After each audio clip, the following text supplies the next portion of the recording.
এই দেশের মধ্যে এক শ্রেণীর মানুষ নামে শুয়ারের চেয়েও খারাপ। এরা কিন্তু ইসলামকে ধ্বংস করার বিভিন্ন ধরনের পরিকল্পনা নীল নকশা অনুযায়ী কাজ করতেছিল, এখনো কিন্তু চলছে। কি কথা ঠিক? শোনেন, শিক্ষা দুই প্রকার। শিক্ষা কয় প্রকার? একটা হলো নিছক শুধু দুনিয়ামুখী শিক্ষা, যে শিক্ষার সঙ্গে দ্বীনি শিক্ষার সংমিশ্রণ নাই। এই শিক্ষার মাধ্যমে 100 জন মানুষের মধ্যে 100 জন মানুষই অমানুষ হয়। কথাটা বুঝাতে পারলাম কিনা? শিক্ষা কয় প্রকার বলছি? একটা হলো নিছক শুধু দুনিয়ামুখী শিক্ষা, যেই শিক্ষার সঙ্গে দ্বীনি শিক্ষার সংমিশ্রণ নাই। এই শিক্ষার মাধ্যমে 100 জন মানুষের মধ্যে 100 জন মানুষ কি হয়? অমানুষ হয়। বাস্তবতা তো দেখাতে হবে, ঠিক না? বাংলাদেশ পরিচালনা করে এমপি মন্ত্রীরা, ঠিক না? তারা সংসদের ভিতরে বিল উত্থাপন করে, সেখানে আলোচনা পর্যালোচনার পরে আইন পাশ হয়, সে অনুযায়ী দেশ চলে। টিআইবি একটা সংস্থা, তারা 100 এমপি মন্ত্রীদের মধ্যে একটা তদন্ত করছে, জরিপ করছে। 100 জন এমপি মন্ত্রীদের মধ্যে জরিপ করার পরে তারা ফল প্রকাশ করেছে 100 জন এমপি মন্ত্রীদের ভিতরে 97 জনের মতো এমপি মন্ত্রী চোর, মানে দুর্নীতিগ্রস্ত। এখন অনেকে মনে মনে বলে, হুজুর 3 জন তো ভালো আছে, 3 জনও বলে চোর, একটু কম চোর, জোরাইছেন না, হাসেন। আমাদের দেশে, বাংলাদেশ,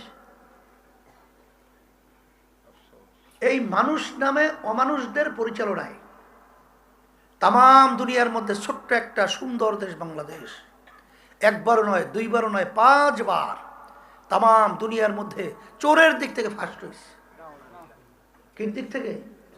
এটা আমাদের বাংলাদেশের মানুষের জন্য খুব গৌরব না? আমরা ফার্স্ট, আমরা ফার্স্ট না?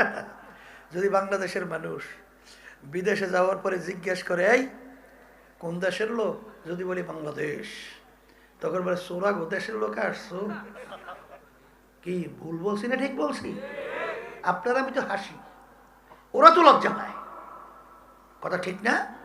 আচ্ছা বলেন তো, এই যে এমপি মন্ত্রী, এদের ভিতরে জরিপ করার পরে চোর 100 জনের মধ্যে 100 জন, এরা কয়জন দাওরা হাদিস পাস? আসতে কয় উলুমুল হাদিসে তারা পাকাপোক্ত, আর ফেকার উপরে বিরাট মুফতি। হ্যাঁ, তাহলে এরা কি সব অশিক্ষিত, মূর্খ না? তারা শিক্ষিত, বড় বড় ডিগ্রি তাদের আছে না নাই? তাইলে বোঝা গেল ওই শিক্ষার মাধ্যমে ওদেরকে মানুষ বানায় নাই, ওদেরকে পশুর চেয়েও খারাপ বানাইছে। ভুল বলি না মনে হয়? এই কথা ঠিক না বেঠি? শোনেন, আর উদাহরণ দিলে বুঝবেন। মায়ানমারের কথা শোনেন নাই?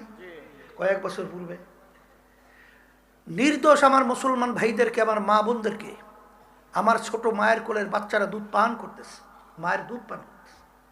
এই অবস্থায় পশুরা বাচ্চাটাকে টাইনা ছুরি দিয়ে টুকরা টুকরা করিয়া, মানে একেবারে রক্ত নিয়ে হোলি খেলায় মত্ত হয়। এই কাজটা যারা করছে, এরা কি মানুষের না অমানুষের কাজ? বলেন, মুখ হইলে বলেন। আচ্ছা, এই কাজটা করছে, তাদেরকে আপনি বলতেছেন অমানুষ। এরা কি যেই কাজটা করছে সব কি দাওরা হাদিস? সব আলেম না? সব দিনই শিক্ষিত না? তাহলে তারা কি মূর্খ? তা তো না, বরঞ্চ অনেক বড় বড় ডিগ্রিধারী, অনেক ডক্টরেট, বরঞ্চ অং সান সু চি প্রধানমন্ত্রী ছিল মায়ানমারে, সে কিন্তু বিশ্বের নোবেল পুরস্কার প্রাপ্ত। কিন্তু যেই আচরণগুলো তাদের থেকে প্রকাশিত, এই আচরণগুলো মানুষের আচরণ না, এটা পশুর চেয়েও হিংস্র, পশুর চেয়েও খারাপ আচরণ। কথা ঠিক? এরপরে আসেন, দেখবেন যে নিছক দুনিয়ামুখী শিক্ষার মাধ্যমে মানুষ মানুষ হয় না। আমি যে কথাটা বলতেছিলাম তার বাস্তবতা। জাতিসংঘের নাম শুনছেন? জাতিসংঘ শুনছেন না? আমার আব্বাজান রহমাতুল্লাহি আলাইহি, আল্লাহ তার দরজা বেহেশতে বুলন্দ করে দেয়, আল্লাহুম্মা আমিন। শোনেন, তিনি সৌদি সরকারের আমন্ত্রণে রয়্যাল গেস্ট হিসেবে হজে গেছিলেন। তখন তিনি আরাফাত ময়দানে যেদিন সমস্ত হাজির একত্রিত হয় তখন তিনি ভাষণ দেওয়ার সুযোগ পাইছিল। তখন আব্বাজান রহমাতুল্লাহ আলাই বলছিলেন তাম বিশ্বের মুসলমানদেরকে, হে তাম বিশ্বের মুসলমান, আমরা যে জাতিসংঘ দেখছি এটা মূলত জাতিসংঘ নয়, এটা মূলত মুসলমান নিধনকারী সংঘ। আসো আমরা মুসলমানরা সবাই একত্রিত হই, মুসলিম জাতিসংঘ প্রতিষ্ঠিত করি। আজকে তার বাস্তবতা কি দেখেন না কিছু? মায় আজকে ফিলিস্তিনের উপরে যে হত্যাযজ্ঞ চলছে, কোনো আন্তর্জাতিক আইন মানে না, কোনো নিয়ম মানে না, কিসের জাতিসংঘ? অত মুখরোচক কথা বলে আসলে বিতর্কতা তাদের সাথে মিল না থাকলে এই ধরনের আচরণ করতে পারে?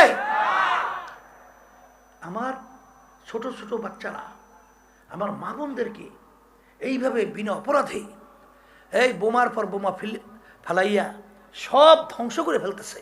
এটা কি মানুষের কাজ না মানুষের কাজ? হ্যাঁ, আচ্ছা, সেই জাতিসংঘের ভিতরে মায়ানমার ইস্যু নিয়ে আলোচনা ছিল। সেই জাতিসংঘের মধ্যে তামাম দুনিয়ার মোরল দাবি করে আমেরিকা, ভারত, চীন, রাশিয়া মোরল দাবি করে না? তারা কিন্তু ওই আলোচনার মধ্যে মায়ানমারের পশু যারা হত্যাযজ্ঞ পরিচালনা করেছে তাদের পক্ষ অবলম্বন করছিল আর নির্যাতিত মুসলমানদের বিরুদ্ধে অবস্থান করছে। এটা কি মানুষের কাজ না মানুষের কাজ? বলেন। তাইলে তারা যে কাজটা করলো তারা কি সব মূর্খ? আসতে বলে তারা কি মূর্খ? তারা তো শিক্ষিত। তাহলে যেই শিক্ষায় শিক্ষিত হয়েছে এই শিক্ষার মাধ্যমে তাদেরকে মানুষ বানায় নাই। কি অনেকে রাগ করছেন মনে হয় না? কি মানুষ বানাইছে? এখন আমার ভাইদেরকে বলবো, পর্দা আলে মা বোনরা তারা শুনতেছেন, বলছিলাম শিক্ষা দুই ধরনের। একটা হলো দুনিয়া নিছক দুনিয়ামুখী শিক্ষা, আর একটা হলো দ্বীনি শিক্ষা। আর একটা কি শিক্ষা? দ্বীনি শিক্ষার মধ্যে দুনিয়া এবং আখেরাত উভয় জগতের শিক্ষা। কথা ঠিক না ভুল? শোনেন, আমার ভাইদেরকে বলছি, তাহলে দুনিয়ামুখী যে শিক্ষাটা এটা শুরু হয়েছে মূর্খের থেকে। কার থেকে? যদি বলি যে হুজুর তা কেমন? আচ্ছা, সর্বপ্রথম শুরু হলো ক্লাস 1। সর্বপ্রথম কি? ক্লাস 1। আচ্ছা বলেন তো, ক্লাস 1-এর আগে কোন ক্লাস? বলেন মূর্খ ক্লাস। ক্লাস 1-এর আগে কোন ক্লাস? হ্যাঁ, তাহলে সর্বপ্রথম মূর্খের থেকে শুরু হয়েছে। এরপরে 1 আলায় পড়াইছে 2 আলায়, 2 আলায় পড়াইছে 3, 3 আলায় 4, 4, 5, এরকম মূর্খের থেকে শুরু হইয়া যাইতে যাইতে নিচ থেকে উপর পর্যন্ত, নিচ থেকে যায় উপরে, আর শুরু হয়েছে মূর্খের থেকে। আর দ্বীনি শিক্ষা, আল্লাহ রাসূল সাল্লাল্লাহু আলাইহি ওয়াসাল্লাম বলেন, আল্লামানি রাব্বি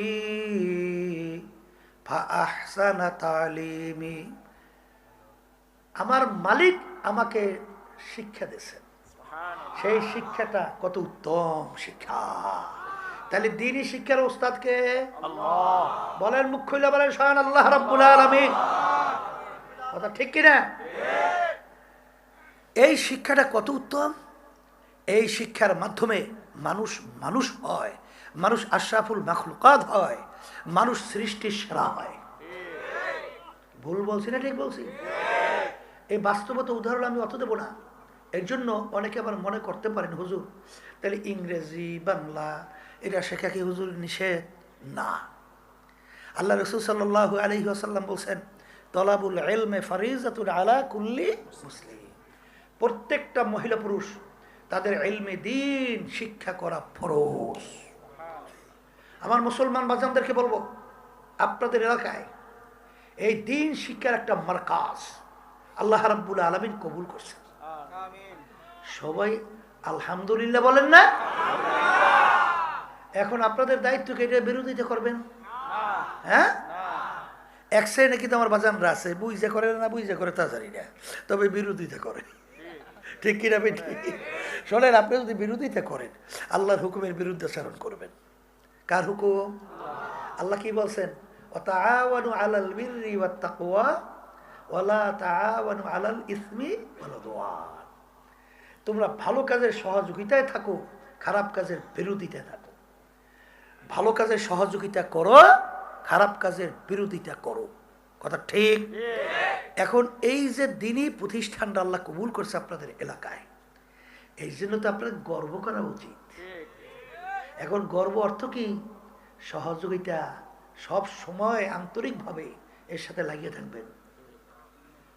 আর্থিক পারেন আলহামদুলিল্লাহ, পরামর্শ দিয়ে পারেন আলহামদুলিল্লাহ, কিন্তু খবরদার কেউ বিরোধিতা কইরেন না, তাহলে কিন্তু আল্লাহর হুকুমের বিরুদ্ধাচরণ হবে।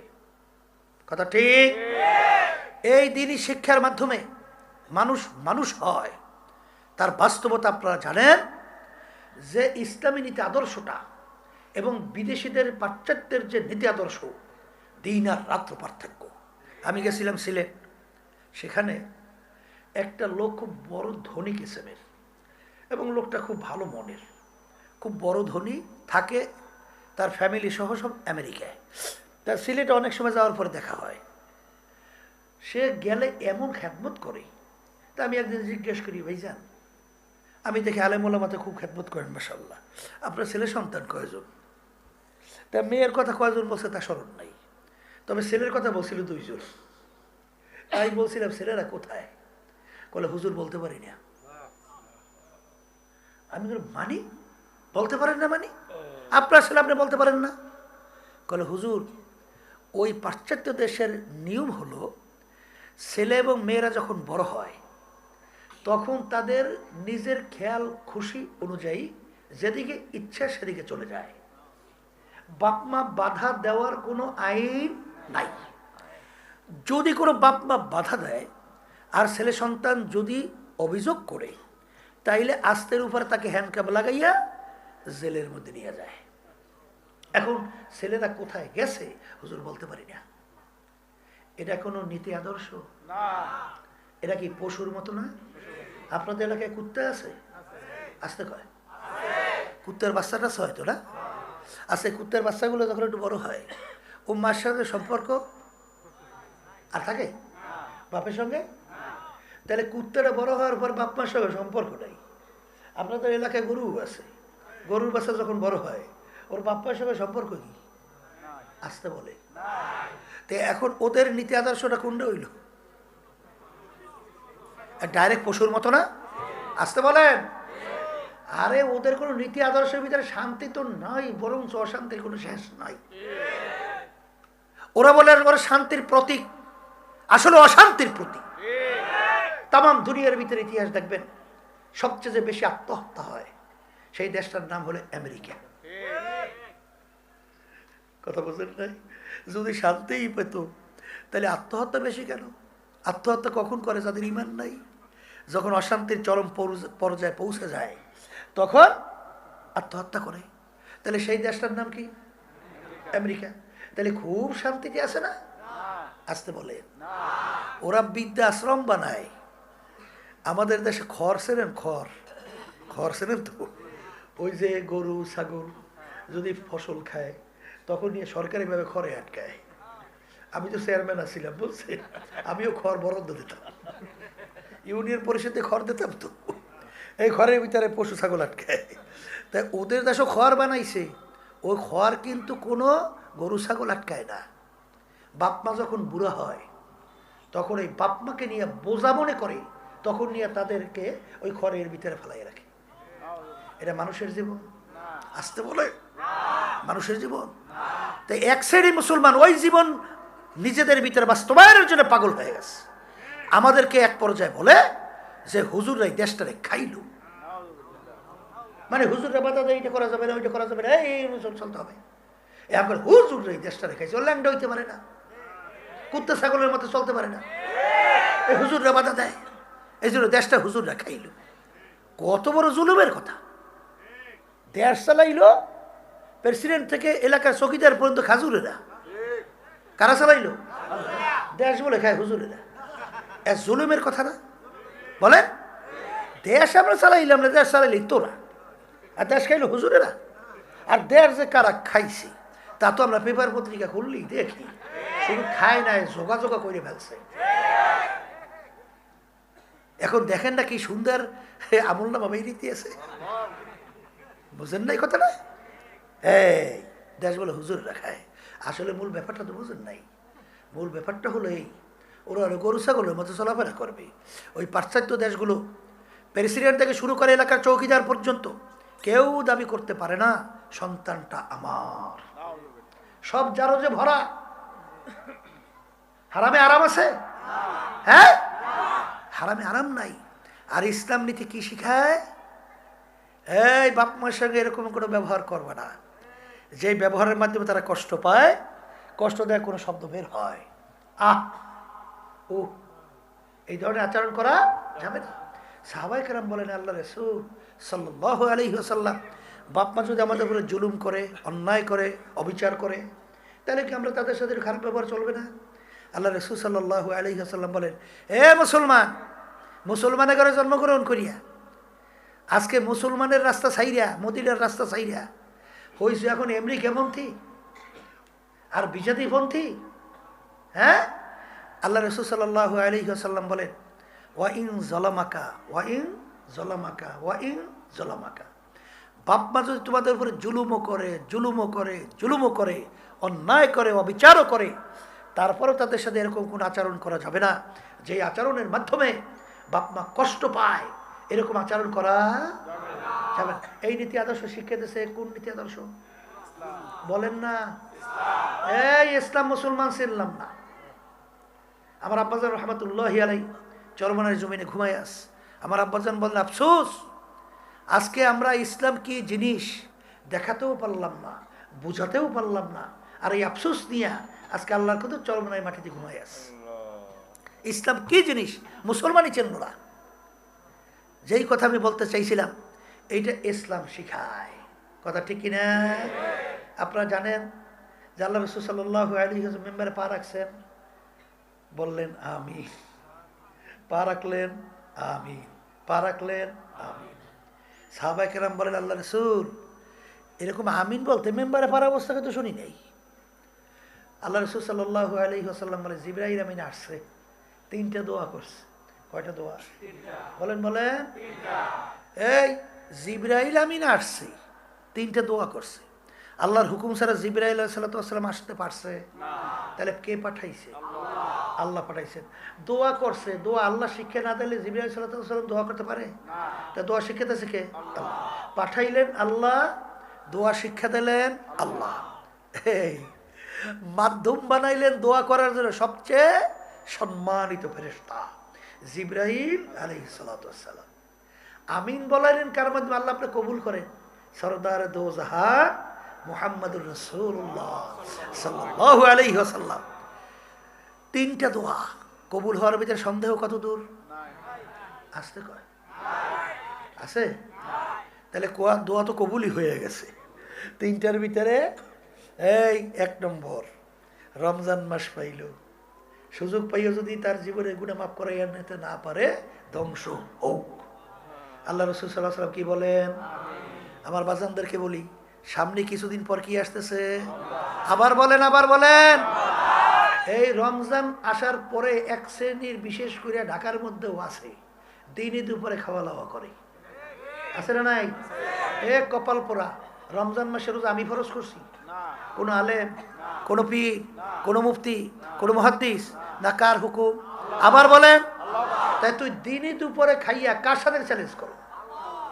আল্লাহর সঙ্গে চ্যালেঞ্জ হয় না? এই জোরে বলার কথা ঠিক কিনা? রমজান মাসের রোজার মাধ্যমে আল্লাহ রাব্বুল আলামিন তোমার আমার জীবনের গুনাহ মাফ চাইছো, তো মাফ চাইছো, মাফ চাইতে দেরি, মাফ করতে দেরি না। জোরে বলার কথা ঠিক না? বা ঠিক? এই রমজান মাসের রোজা পাই জীবনে গুনাহ মাফ করাই নিতে পারবে না, ধ্বংস হোক। কি রমজান মাসের রোজা কি নিয়াত করছেন? রাখবেন আল্লাহ কবুল করে রাখবেন তো? এই ছাড়বেন না? কে কে রাখবেন? কে কে দেখি হাতু নিয়ে, সবাই হাতু দেন তো। এই একজনও বাদ থাকবে না, সব উঠিছে। এই পর্দালে মা বোনরা যারা শুনতেছেন তারা উঠান, আল্লাহ কবুল করে। আল্লাহ আসলে রমজান মাসের রোজা দ্বিতীয় দোয়া, বাপ মাকে পাইছে অথবা একজনকে পাইছে, তাদের খেদমত কইরা দুনিয়া থাকা অবস্থায় বেহেশত কামাই করে নিতে পারলো না, ওর কি হোক? ধ্বংস হোক। বোঝের এইটা এই নীতি শিক্ষা দিয়েছে কোন নীতি আদর্শ? আবার বলেন। এই 3 নম্বর দোয়া, হে আল্লাহ রাসূল আপনার নাম শোনার পরে দরুদ শরীফ পড়বে না, ধ্বংস হোক। কথা ঠিক? আমি আমার বাজানদেরকে বলবো, পর্দালে মা বোনরা শুনতেছেন ইসলামী নীতি আদর্শটা কি? 5ই আগস্ট ফ্যাসিস্ট, খুনি, গুমি, টাকা পাসির কারীরা পালাইছে। কি করছে? আবার বলেন না, পালাইছে। আমি অনেক সময় বলি, যেই নেতা নেত্রী কর্মী এবং সমর্থকদের ধুয়ে পালায়, ওই দল করে, এটা মনে হয় মাথায় ঠিক নেই। এখনো সুস্থ মানুষ না। নেতা কর্মী ধুইয়া পালাইছে হেলিকপ্টারে টুন টুন টুন, আর ওদিকে নেতা কর্মী সব ফালাই রেখে গেছে ফাঁসির কাছে। কায়দাটা কত! আবার এই দলও করে, কথা ঠিক না? তাহলে এই ভ্যাসিস দর পালাইলো, দেশ তখন অরক্ষিত না, প্রশাসন ভেঙে পড়ছে। কোনো জায়গায় কোন নিয়ম ছিল? তখন আপনারা দেখছেন ইসলামী আন্দোলন বাংলাদেশ এবং ওলামায়ে কেরাম এবং তাদের সহযোগী সংগঠনগুলো তখন রাস্তাঘাটে মানুষের যানজট কষ্ট লাঘবের জন্যে ট্রাফিকের সিগন্যালের দায়িত্ব পালন করছে। দেখেন নাই? এই তখন ভারত তো শগুন পাখির মতো চাকাইয়াস, বাংলাদেশে কোন জায়গায় অরাজকতা বাজাইবে একটা সবল দেবে। তা আমরাও তো বুঝতে পারছি, এই জন্য আমরাও হিন্দুদের যেন বিজাতির করে ক্ষয়ক্ষতি কেউ না করতে পারি বুদ্ধিমানি করিয়া, এই জন্য সব তাদের জানমাল ইজ্জতের নিরাপত্তার জন্য আমরা কিন্তু দায়িত্ব পালন করছি। আর ওই সময় এক শ্রেণীর চাঁদাবাজিতে লিপ্ত, এই ঘাট দখলে লিপ্ত, জায়গা দখলে লিপ্ত, তখনও মায়ের কান্না বন্ধ হয় নাই। তখন সেই আমাদের আবু সাইদের শব্দ এখন আমাদের কান থেকে যায় নাই, মুখদের পানি পানি শব্দ বন্ধ হয় নাই।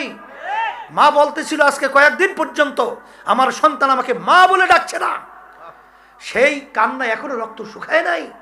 আর এই খবিসের দল ওরা নামছে তখন আবার চাঁদাবাজির জন্যে, জায়গা দখলের জন্যে এবং বিভিন্ন মানুষকে কষ্ট দেওয়ার জন্যে এই কালো হাতকে ভেঙে বাংলার জমিনের ভিতরে শান্তি প্রতিষ্ঠিত করতে হবে এবং জালেম থেকে বাংলাদেশ জোরে বলে কথা ঠিক না ঠিক? এই জন্য আমার বাজানদেরকে বলবো, ইসলামী নীতি আদর্শ, যেই নীতি আদর্শের মাধ্যমে দুনিয়াতেও শান্তি, আখেরাতেও। এই জন্য আমি বলবো, আসেন আমরা সবাই একত্রিত হই, দ্বীনি শিক্ষা প্রতিষ্ঠানগুলোকে আমরা সহযোগিতার মাধ্যমে আরো সুন্দর করি। যেই দ্বীনি শিক্ষার মাধ্যমে মানুষ মানুষ হয়, আর যেই দ্বীনি শিক্ষা যেখানে থাকবে না সেই মানুষগুলো মানুষের নামে পশু হয়। আজকে দেখেন আমেরিকা কিভাবে মানুষগুলোকে মারতেছে, মুসলমানদেরকে মারতেছে। ভারতে দেখেন কিভাবে মানুষগুলোকে মারতেছে, মুসলমানদের কি অত্যাচার করতেছে। কি এটা কি আপনারা সব এখন জানেন না? জানেন না কিছু? কিভাবে আজকে ইসরায়েলিয়া ওই বদমাইশের দলেরা আমার মুসলমান মা বোনদেরকে, ভাইদেরকে, আমার বাচ্চাদেরকে কিভাবে নিরীহভাবে অন্যায়ভাবে তাদেরকে মারতেছে। ওরা ডাকাতি কইরা মুসলমানদের জায়গা দখল করছে। এখন ডাকাইতের বড় গলা, ডাকাইতের জোরে বলেন কথা ঠিক কিনা? এই জন্য আমার ভাইদেরকে বলবো, পর্দালে মা বোনরা যারা শুনতেছেন, ফাসাও ফাতার ইদিন কাশাফাল গুবার আপারা সুনতাহ তার জেলে কাম হেমারো। আজকে চক্ষু খোলা দুনিয়ায়, আমি পরিচয় দেই আমি পীর, কেউ পরিচয় দেয় আমি মুফতি, আমি মুহাদ্দিস, কেউ পরিচয় দেয় আমি মেম্বার, আমি চেয়ারম্যান, আমি এমপি, আমি মিনিস্টার, আমি সভাপতি, আমি সেক্রেটারি, আমি অমুক বংশের, আমি অমুক শিক্ষিত, আমি অমুক টমুক সমুক। এই পরিচয় কয়দিন চলবে? যে কয়দিন চক্ষু দুইটা দুনিয়ার ভিতরে খোলা থাকবে। কিন্তু এ কবরের যাত্রীরা ওই দিন রাত্রির জন্য অপেক্ষায় থাকো, যেদিন চিরতরে চক্ষু বন্ধ হবে, সাদা 3টা কাপড় দিয়া প্যাঁচ দেবে, মাথার ভিতরে, মাজার ভিতরে, পায়ের ভিতরে বান্ধিয়া সোজা কইরা ফেলাইয়া রাখবে। সেই দিন রাত্রির জন্য অপেক্ষায় থাকো, যেদিন তুমি কবরে যাইয়া শোবা, সেদিন তুমি আসলে অমুক টমুক সমুক না, খোদা না খাস্তা জাহান্নামের একজন কয়েদি। এই জন্য আমার ভাইদেরকে বলবো, পর্দা আলে মা বোনদেরকে বলবো, আমি আপনাদের জন্য দোয়া করে, আমিও দোয়া চাই, মালিক যেন আমাদের দিনের সঙ্গে জড়াইয়া আল্লাহর খাস বান্দা হইয়া, পর্দা আলে মা বোনরা আল্লাহর খাস বান্দি হইয়া দুনিয়ার থেকে বিদায় নিয়ে চিরস্থায়ী শান্তি বেহেশতের ভিতরে আল্লাহ রাব্বুল আলামিন আমাদের জন্য কবুল করে নেয়। ওয়াখির দাওয়ানা আলহামদুলিল্লাহি রাব্বিল আলামিন। আল্লাহুম্মা আমিন। রব্বানা আতিনা ফিদ দুনিয়া হাসানাতাও ওয়া ফিল আখিরাতি হাসানা ওয়া কিনা আযাবান নার। রব্বুল আলামিন, আপনি তাকাইয়া দেখেন আল্লাহ কত সাদা দাড়িওয়ালা আমার বাবাদেরকে নিয়ে হাত তুললাম। মালিক, কত নায়েবে রসুলদেরকে নিয়ে হাত তুললাম, কত তলেবে ইলমদেরকে নিয়ে হাত তুললাম, কত জাকিরিন শাকিরিন আপনার খাস বান্দাদেরকে নিয়ে হাত তুললাম। মালিক, মালিক, ঘরের ভিতরে কত আমার মা বোনদেরকে নিয়ে হাত তুললাম। আল্লাহ, যে হাত আপনার কাছে পছন্দ, হাতের বরকতে আমাদের জীবনের গুনাহ খাতা মাফ করে দেন। আল্লাহ, মাদ্রাসা মসজিদকে আপনি দিনের জন্য কবুল করে নেন। আল্লাহ, প্রয়োজনকে গায়েবে খাজানা দ্বারা পুরা করে দিয়েন। এর মাধ্যমে সর্বত্র ব্যক্তি পর্যায় পর্যন্ত দিনই হাওয়া পৌঁছার ব্যবস্থা করে দিয়েন। আমরা যারা হাত তুলছি জানি না এই উপস্থিতির ভিতরে কার আম্মা, কার আব্বা, কার দাদা দাদু, নানা নানু, আত্মীয় স্বজন, স্ত্রী পুত্র মেয়ের অন্ধকার কবরে শুয়ে রয়েছে। আমরা দোয়া করলাম, দয়া মায়া করে আপনি তাদের কবরকে বেহেশতের বাগান বানায় আল্লাহ, মাহফিলকে হেদায়েতের জরিয়া বানায়া দিয়েন। সুবহান রাব্বিকা রব্বিল ইজ্জাতি আম্মা ইয়াসিফুন ওয়া সালামুন আলাল মুরসালিন আলহামদুলিল্লাহি রাব্বিল আলামিন।